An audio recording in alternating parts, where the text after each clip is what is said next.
آپ نے فرمایا کہ نماز میں سلام پھیرنے سے بہت سی دعائیں پھیرنے سے پہلے، سلام پھیرنے سے پہلے میں نے حدیث رسول پڑھی، پھر رسول نے فرمایا کہ اذا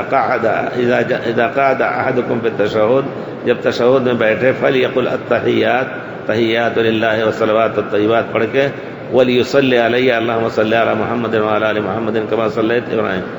ثم لیتخیر من الدعاء اعجبہ، اچھی سے اچھا جو اس کے ضرورت کی دعا ہو اختیار کر کے پڑھے۔ تو جتنی بھی دعا آپ دیر تک اگر امام پڑھ رہے ہیں تو شاید لوگوں کو خلجان ہو، پیارے رسول نے لمبی نماز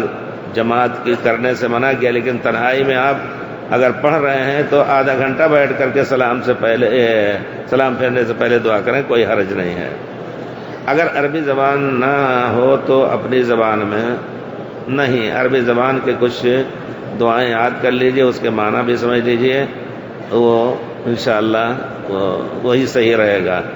اور اردو زبان میں بہرحال اگر ہم فقہی مذاہب کے پر قیاس کریں تو شاید جائز کہتے ہیں۔ امام ابو حنیفہ کی طرف منسوب ہے کہ نماز فارسی میں پڑھ سکتے ہیں،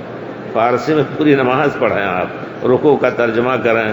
اللہ بزرگ تر است اللہ اکبر کے بجائے کہیں تو شاید اس کی بنا پر آپ دعا بھی کر سکتے ہیں، لیکن ہم جہاں تک سمجھتے ہیں کہ نہیں، ہم یاد کر لیں چند پیٹنٹ دعائیں۔ آپ چند دیکھیں، سب سے بڑی دعا وَمِنَ النَّاسِ مَن يَقُولُ رَبَّنَا آتِنَا فِي الدُّنْيَا وَمَا لَهُ فِي الْآخِرَةِ مِنْ خَلَاقٍ۔ کچھ لوگ اللہ سے دنیا ہی مانگتے ہیں، ان کو دنیا ملے گی جب محنت کریں گے،